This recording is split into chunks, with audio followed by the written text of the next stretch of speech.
Nilikuwa nikitolea dawa hapa mlangoni hapa. Baadaye watu walikuwa wamejaa huku nje kote huku. Kulikuwa ni watu. Hata na shida namna ya kupita.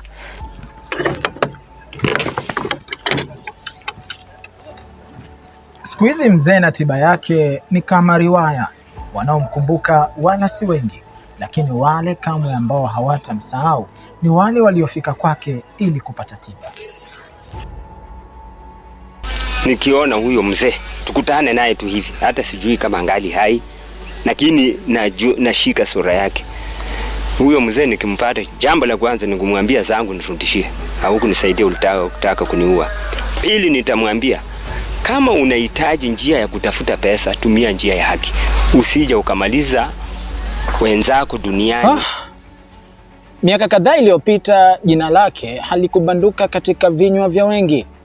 Kiasi cha shilingi 500 kilikufanya kufika kwake ili kupata tiba. Tiba yake ilikuwa maarufu kwa kuwa ilikuwa inatazamiwa huenda ingetibu magonjwa mengi, hususan yale magonjwa sugu. Hapa nazungumzia ugonjwa wa ukimwi. Kilichonifanya niende Loliondo likuwako ni kutaka kutibiwa. Sasa kaskazini mwa taifa la Tanzania, takriban kilomita 400, tunakikuta kijiji cha Samunge katika wilaya ya Loliondo mkoani Arusha. Kijiji hiki ni maarufu zaidi kutokana na uwepo wa tiba ya babu. Mzee Mbilikile Mwasapile akiwa mwenyeji wa kijiji hichi katika miaka kadhaa nyuma iliyopita, alipata maarufu baada ya kijiji hichi kugundulika na kutambulika katika ramani ya ulimwengu kutokana na mzee huyo kugundua dawa iliyoleta tafrani na kushtusha ulimwengu. Ndugu Peter Waura anasema dawa hii ilikuwa ni kama mkombozi wa ng'ambo.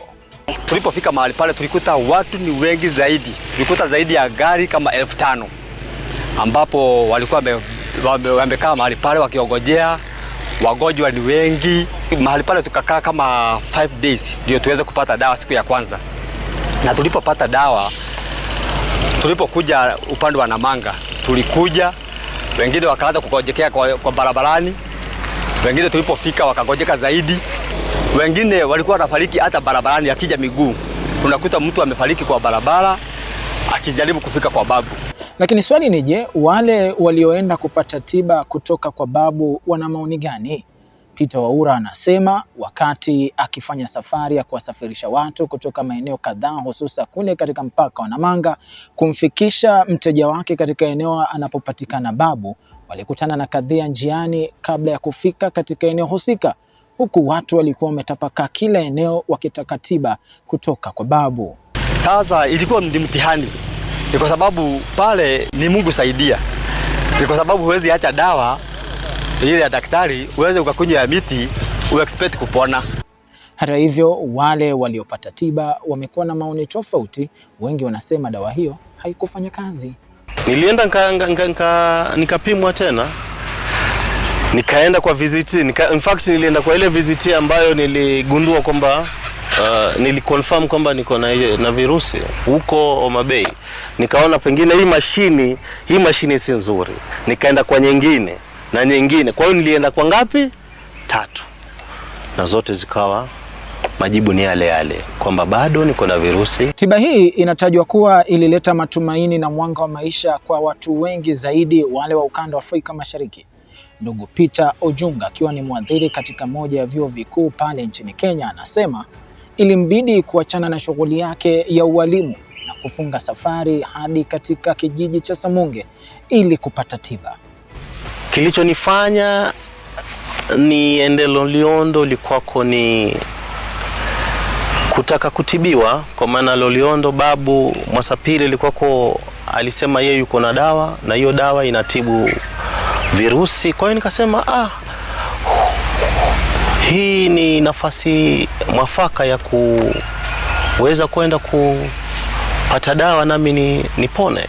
Lakini hoja kutoka kwa mtengeneza dawa akiwa ni mchungaji mstaafu mzee Mbilikile Mwasapile anasema wengi ambao hawakupona magonjwa waliokuwa wakiwasumbua ni wazi kuwa walikiuka masharti, ikiwa ni pamoja na kuendeleza vitendo viovu baada ya kugundua kuwa kuna tiba ya kuwaponya maradhi yao. Inawezekana hakupona, alienda kuongeza ukimwi. Unajua watu wengi walisema dawa imepatikana kwa babu, sasa muda wetu wa kutembea ndio huu. Kwa hiyo watu wengi walikunywa dawa, lakini wakaenda wakaongezea ukimwi mwingine. Alikuja pia mtu mmoja kama navyosema, anakaa Kenya. Alikuja akaniambia hapa, akaniambia babu, nilikunywa dawa, nilikwenda kupima, ukimwi ulikwisha. Lakini naendesha magari kuelekea Uganda, nimekutana na wanawake wengi tu, ukimwi umerudi. Nikampa dawa, nikamwambia dawa hii sio kinga ya kuzuia ukimwi, ni ya kuponya.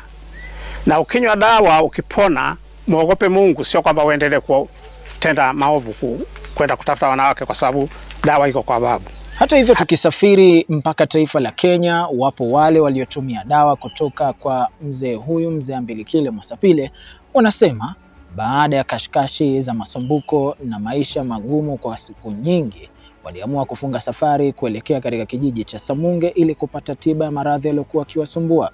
Lakini wale waliosalia wanasema kuwa ni historia isiyoweza kusahaulika katika maisha yao watakayoishi hapa ulimwenguni.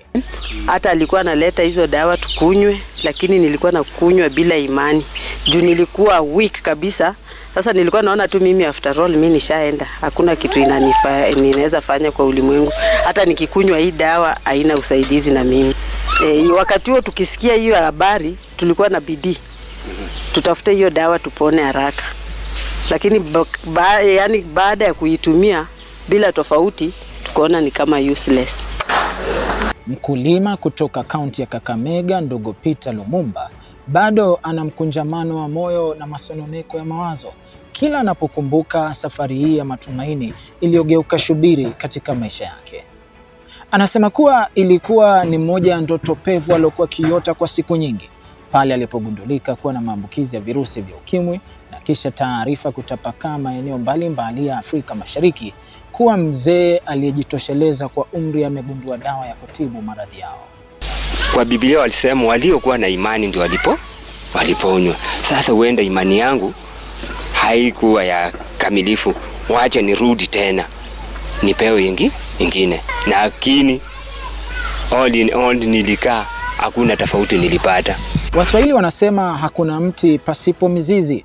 Kabla ya kifo chake Julai 30 mwaka 2021, mzee Ambilikile Mosapile alitudokezea siri ya namna ya utengenezaji wa dawa hiyo, kubwa zaidi akisema ilikuwa ni maono kutoka kwa Mwenyezi Mungu.